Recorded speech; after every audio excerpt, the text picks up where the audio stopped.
Hello and welcome back to another edition of What Are We Thinking?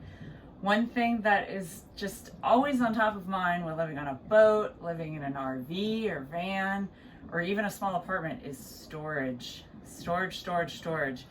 And then also, especially on a boat, dealing with mildew, making sure that nothing gets damaged because of that. One thing that we figured out the end of this past summer, when Kevin went to open up the flower, I think it was, found a bunch of bugs in the flower. So we need to make sure that some of our pantry supplies are airtight. So I went to the container store. This is where we're going to put these containers.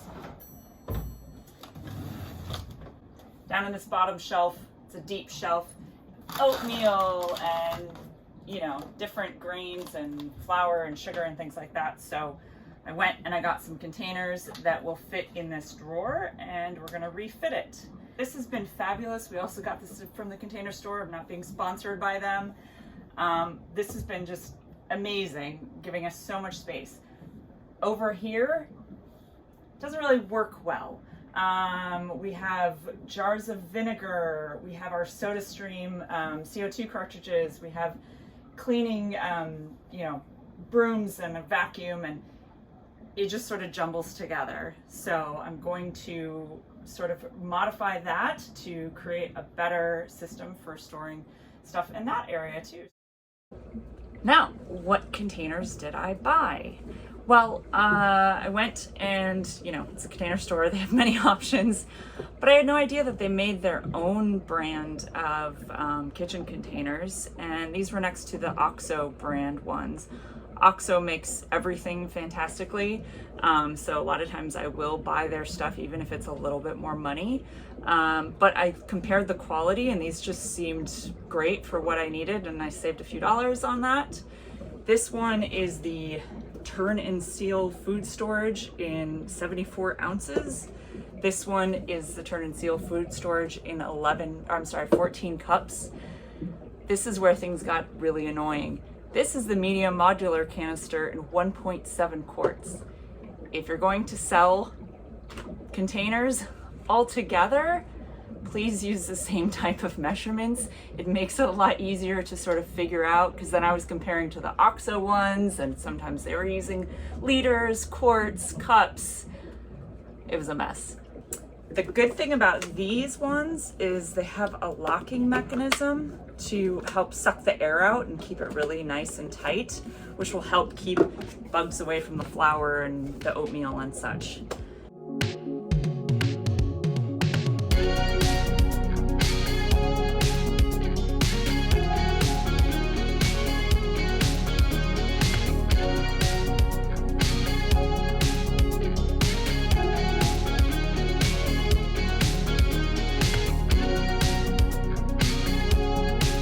As you can see, everything fits really nice in here.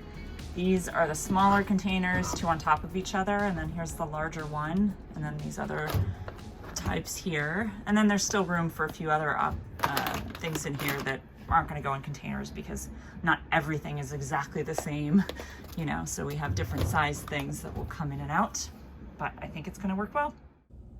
Now that this side is done, we're gonna move on to this side, the messy side.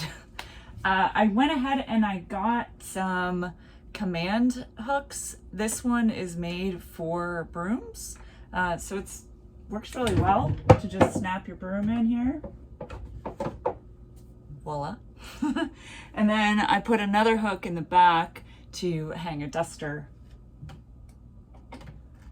So that brings that off of the ground, making it less messy. And now we're gonna add some more down there. I found a basket at Target and I think this is gonna work for what I need in there. As you can see, it fits very snugly, which is a really good thing because when we are underway, when we're moving the boat, we have to make sure we batten things down. So this will keep things from falling over. But these SodaStream canisters they do not like to stand up at all. Originally I was gonna build a shelf in there and put them underneath, but then they would still be rolling around too. So what I'm gonna do is actually modify the basket. I'm gonna put a piece of elastic, I'm gonna weave it in there so it holds the bottle snug to one side, and then it can use the rest of the basket for some attachments for our Dyson. So there came with 5 attachments, but there's only a place for 3 of them. So I looked at options online to get something that these are meant to like clip into, but they were pretty big. They held like 7 pieces. It didn't make any sense.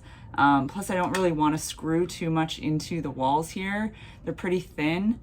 We've made that mistake in the past. So I didn't want to do that. So just figured put these in the basket as well. Now there's plenty of space for other items like vinegar.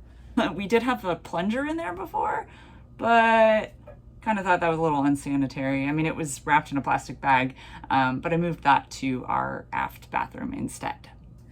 The last thing I want to do is add a little flair, address the top of this cabinet. It's gotten a little worn over the years. There's some sticky goo on here. I could probably get off and make it cleaner, but what I'm gonna do is put some self-stick wallpaper that I had left over from another project, and then that'll give it a nice little pop.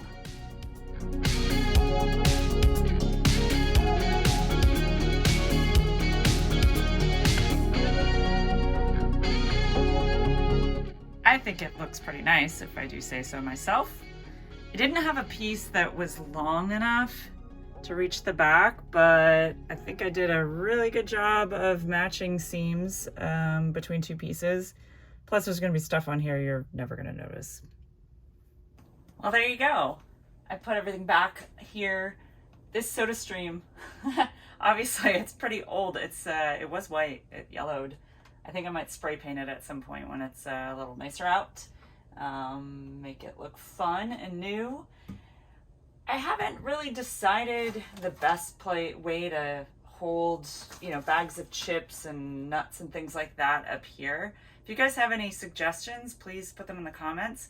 I've seen where they put like a little bit of a tension rod and then hang them, which I could do, but then I don't really want it to go across here. There's actually was a rod here because I think this was maybe a coat closet before.